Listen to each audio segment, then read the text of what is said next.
नमस्कार। आज हम अध्ययन करेंगे गौड़ जनजाति के बारे में, जो विश्व की प्रमुख जनजातियों पहले अध्याय का चौथा बिंदु है। तो शुरू करते हैं। गौड़ जनजाति। गौड़ जनजाति विश्व और भारत दोनों की ही सबसे बड़ी जनजाति है। और गौड़ जनजाति शब्द की उत्पत्ति खोंडा शब्द से मानी गई है, जिसका अर्थ होता है पहाड़ी। खोंडा शब्द का अर्थ पहाड़ी है। और गौंड अपने आप को कोयटूर या कोल भी कहते हैं। गौंड अपने आप को कोयटूर व कोल भी कहते हैं। ये प्राचीन गौड़ राजाओं के वंशज है, जिन्होंने 16वीं से 18वीं शताब्दी में मध्य भारत के गढ़मांडला, देवगढ़, चांदा व खेड़ला साम्राज्य पर शासन किया था। गौंडों के आर्थिक क्रियाकलाप। गौड़ जनजाति का मुख्य व्यवसाय झूमिंग कृषि और आखेट है। झूमिंग कृषि की दो विधियां प्रचलित है, दीपा कृषि और पेंडा कृषि। अब इसमें एक शब्द आया है झूमिंग कृषि। झूमिंग कृषि मुख्य तौर से भारत के उत्तर पूर्वी राज्यों में की जाने वाली स्थानांतरित कृषि है। और झूमिंग कृषि में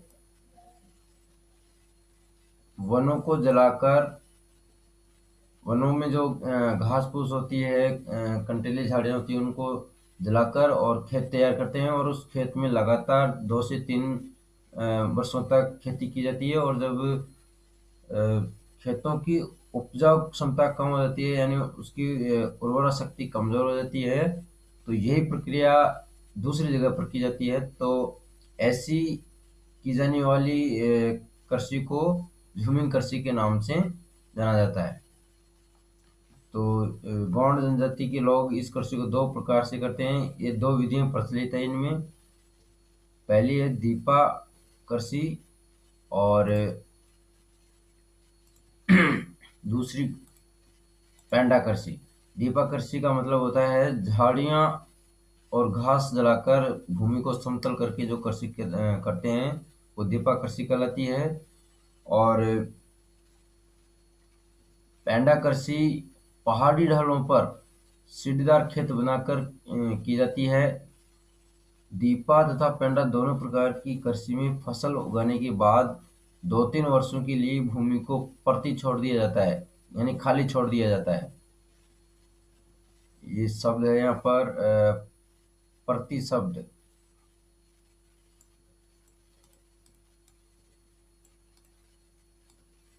प्रति शब्द यानी उस भूमि को बिना फसल किए ऐसे ही छोड़ दिया जाता है, जिसको अपने स्थानीय भाषा में या ढूंढाड़ी भाषा में सावणी बोलते हैं। गांव की भाषा में बोला जाता है सावणी, जिससे जंगली झाड़ियां और घास फिर से उग सके और भूमि की उर्वरता बढ़ सके। रावत वर्ग गौड़ जनजाति का एक प्रमुख उपवर्ग है, जिसका मुख्य व्यवसाय पशुपालन और दूध बेचना होता है। राउत वर्ग गौड़ जनजाति का एक प्रमुख उपवर्ग है, जिसका मुख्य व्यवसाय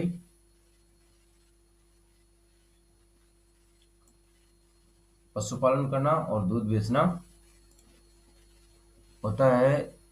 इसी प्रकार एक और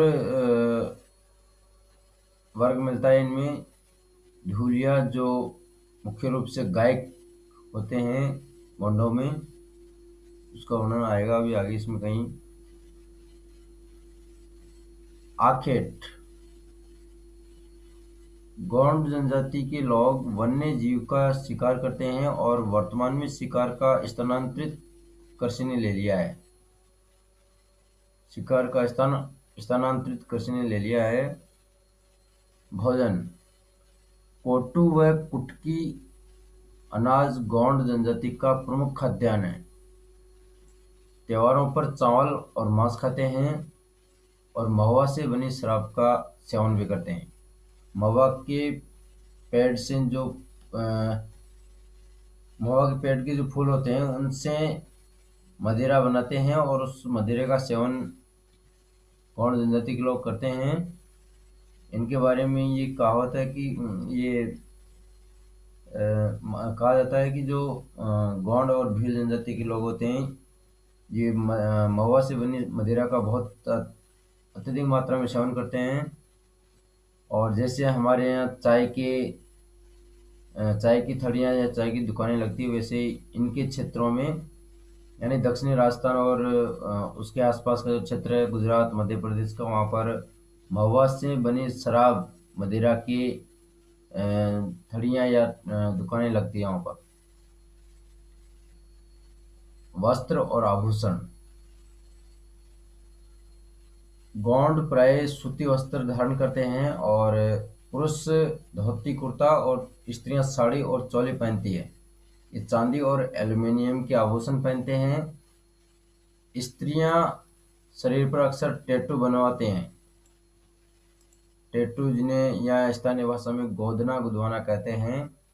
गोदना होता है जो शरीर पर स्त्रियां किसी भी प्रकार का चित्र या फिर नाम लिखवाती है या कोई चिन्ह बनवाती है तो उस स्थिति में उस चीज को टैटू बोलते हैं या गोदना गुदवाना बोलते हैं। निवास गृह। गौड़ नंगली अर्थात पल्ली और छोटे छोटे गांवों में रहते हैं जिन्हें टोला कहा जाता है। इनके घर घास फूस और मिट्टी के बने होते हैं अर्थात कच्चे घर होते हैं। अधिकतर गोंडों के घर कच्चे पाए जाते हैं। टोला के पास ही योग गृह होते हैं जिन्हें होटल कहा जाता है। औजार और बर्तन। गौंड लोगों के औजार साधन होते हैं जिनमें फावड़ा खुरपी दराती कुल्हाड़ी तीर आदि प्रमुख हथियार शामिल होते हैं।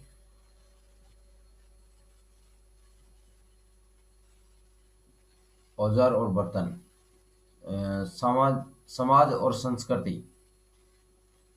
गौंड समाज पितृसत्तात्मक है। सबसे बुजुर्ग पुरुष परिवार का मुखिया होता है।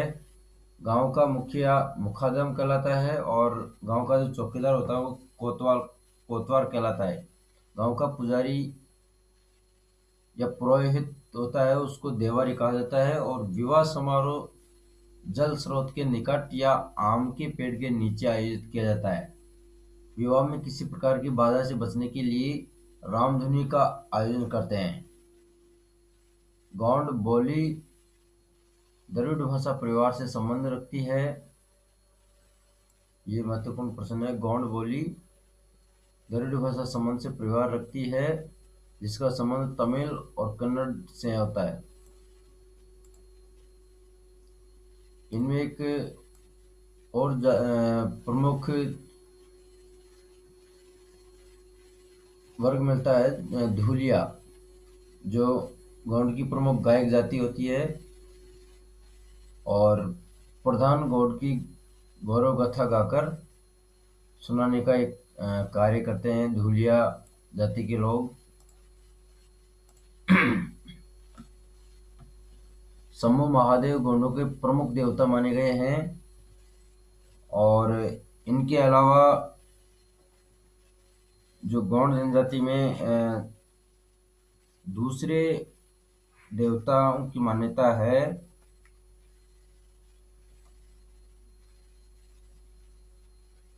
उनमें होते हैं बड़ा देव और परसा पैन।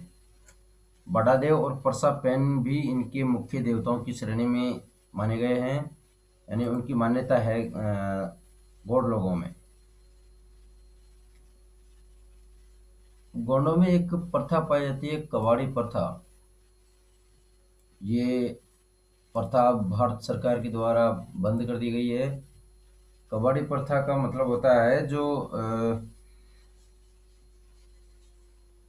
गौंड लोग गरीब होते हैं और किसी पैसे वाले से, संपत्ति वाले से, साधन संपन्न व्यक्ति से वो पैसे उधार ले लेते हैं, तो उस व्यक्ति को उस साहूकार के पास तब तक काम करना पड़ता था, या तब तक उसके गुलाम बनकर रहना पड़ता था जब तक कि वो ऋण उसका चुका नहीं दे।